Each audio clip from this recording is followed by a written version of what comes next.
Ladies and gentlemen, welcome back to the channel, and it is the final day of the World Rapid Blitz. It is the Blitz knockout games. It has been such an entertaining event, and the drama has not stopped. I've made a short about the Hans Niemann drama, and we will talk about that a bit later. But first, he must get through his first round match against Magnus Carlsen. So we go straight there. They drew their first game. This is their second game.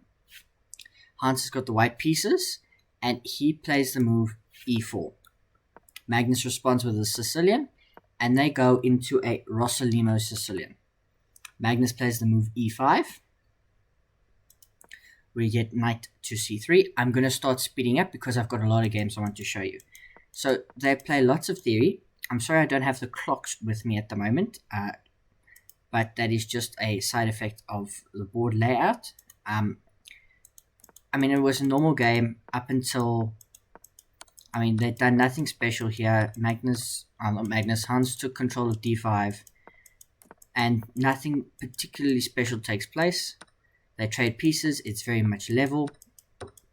It looks like it's going to be another draw, but it's blitz, so you keep fighting, you keep playing. Hans has been very good at the blitz of late, and we get this endgame. And you always favor Magnus in endgame, but this one is particularly difficult for black, because your king is paralyzed, and Hans is winning. He's going to push his two passed pawns that he earned. He finds a nice tactic, but it doesn't work anymore, and now he's completely winning, and he goes on to defeat Magnus Carlsen. So Magnus is now on the back foot. He must now win on demand, basically, because Hans is a win away from putting Magnus away and reaching the semifinals. So Magnus has got the white pieces, and he plays a London system. And they play all normal London stuff. There's no better way to win in blitz than with the London, I suppose. Magnus has been a proprietor of the London, and nothing special happens. It's nothing special until something special happens. Like, one of these players is not going to lose very quickly. They threaten us with a repetition, and then Magnus declines. Magnus has got the white pieces. He's putting on pressure, but they're trading pieces. Hans is happy with the draw. Magnus brings his queen in, take, and wins a pawn. The knights get sealed, take, and now he's got to win this, and now he's completely winning. All of a sudden he's winning, and there's too many weaknesses for Hans to defend, who loses a knight. So Magnus levels the score, and not only does he level the score, he goes on into the next game. Hans once again goes in for e4. Magnus responds with the symmetrical, and we get an Italian, and we get a gioco piano. And it's all normal stuff, all completely normal. We've seen Italians like this before. You route your knight to g3. We trade the light squared bishops. You take with the rook, not to ruin the pawn structure. You develop your dark squared bishop. Giving it up is a very interesting move for the knight. And the queen comes out. The rooks get developed. And, it's blitz. You've got to play. And you've got to play quickly. And you've got to find key ideas. So you maneuver your knights around. You kick out the queen. Trade off some... Whoa! What happened there? Pin. You attack the rook, which is not really a pin. The queen's not behind it. So takes. The queen doesn't trade, but that's a bad move. Magnus wants to trade because he thinks the endgame is better for him. And he's right. One of the best endgame players in the world is right about how good an endgame is for him. Because that d pawn is a weakness. It gets traded. One is not quite the right word. Magnus maneuvers his knight, and he's now completely winning. He picks up a pawn. Check. And, there's no hammer blow here. Magnus is just winning again. Hans has got to keep playing. He's got nothing better to do than to play. He's got to find something. He goes to try and force a repetition. He infiltrates with the rook, but it's not going to be enough. It's never going to be enough. Magnus protects everything and ends up trading the rooks. We get here. It looks like it's going to be something. It's never anything from Hans, who sacrifices the rook, but this is just a winning rook endgame. And we go all the way here, and Magnus Carlsen wins and defeats Hans Niemann. Now, they were not the only players playing, despite what you might believe. Jan Nepo, Wesley So. They went to a sudden death. Their games ended in a draw, so they went to sudden death. Jan with the white pieces. And we got this. So I need to just change something in the settings. Sorry about this.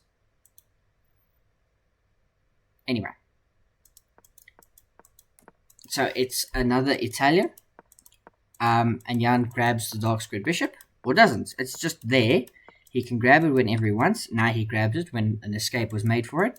And it's nothing special. We trade off. You see again the rook taking on e6. And we just build now with a different structure. But again, on the queen side, we route the knight. Some weaknesses form. And you just got to play these positions. And Jan playing really well, playing really dynamically, doing what Jan always does, bringing the fight. And he just mows Wesley down effectively. He wins a couple of pawns. And he's just got 3 passed pawns. Jan's king is perfectly safe. We trade off everything. We can even sack our rook to promote. And Jan Nepomniachtchi defeats Wesley So. And gets to the semi-finals. That was the semi-final match. Jan Nepomniachtchi defeated Murzin in the quarterfinals. That was the semi-final match. So we have to get to the final quarterfinal match that I'm going to show you.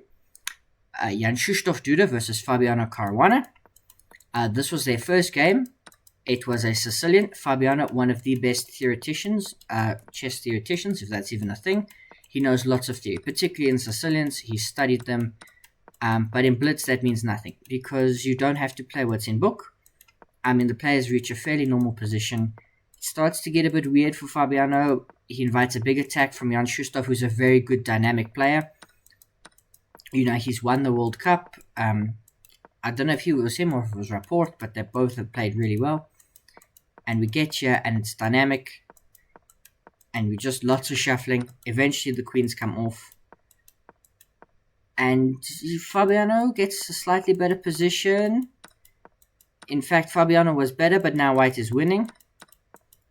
Because black went down the exchange and never got it back. And we just have a passed pawn.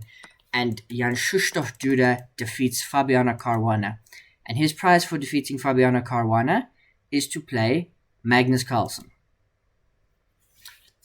After Magnus's loss to Hans Niemann, he proceeded to absolutely mow down Jan Krzysztof Duda. That is a spoiler for this game, but the thumbnail probably spoiled everything for you. Magnus Carlsen went on to win 7 games in a row at one point after defeating Jan Krzysztof. He doesn't even take a rook. It's trapped rook, but he finds the best move. Now he takes the rook. He brings the knight in. Mows him down. Absolutely clinical. A beautifully conducted attack. Wins the queen. Queen versus rook and bishop can be tricky, but the queen is so well coordinated. The pieces are scattered. And Magnus makes light work of it and gets past Jan Krzysztof Duda. In a couple more moves, defeats Jan Krzysztof Duda. So that means our semi-final, our grand final, Magnus Carlsen versus Jan Nepomniachtchi. Here is one of the first games. It was a French defense from Jan. It was an advance, and we've seen this in the World Championship. We've seen it a lot since then. Magnus playing Gukesh's move a3, and we get this. They just, it's a French. You go and you attack each other. You attack, you attack, you attack. And we get long castles from Jan Nepomniachtchi, which nets him a slightly worse position. But, he's going to attack Magnus. Magnus is going to attack him. Someone is going to die. Oh, sorry for that lag. And here we get takes, takes. Big kick out there. Here, the incredible happens. So at this point, Magnus was up 2-1.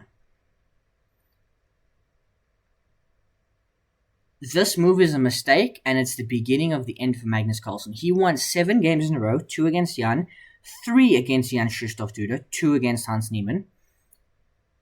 Jan then got a game back after Magnus overpressed, going to win the title. And Magnus plays here bishop to f4. And it's a massive blunder because the queen can take. Yes, you can sack. Jan finds the only move not to lose. He sacrifices, as Gotham Chess would say, the rook! Because after this, the game ends. knight to e3. A brilliant move. The point is, you can't take with the pawn, you die.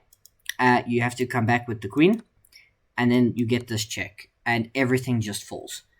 So, this is the final game I'm going to show you, because, and we're going to go back to full screen for this. This is the final game I have to show you. After this, they made 3 draws in the sudden death. And after the 3rd draw, Magnus Carlsen asked Jan Nepomniachtchi if he'd like to share first place. They called over the arbiter. And they are both the Blitz World Champion. They are co-champions. They are both first place. In what happened? This just makes a mockery of the format. The whole point is that you're meant to have this grand final to determine the world champion. I mean, otherwise they could have just... you could give it to Jan, because he finished top after the 13 rounds of Blitz. Like, what have these last 5 days in the chess world been? Magnus gets banned for genes.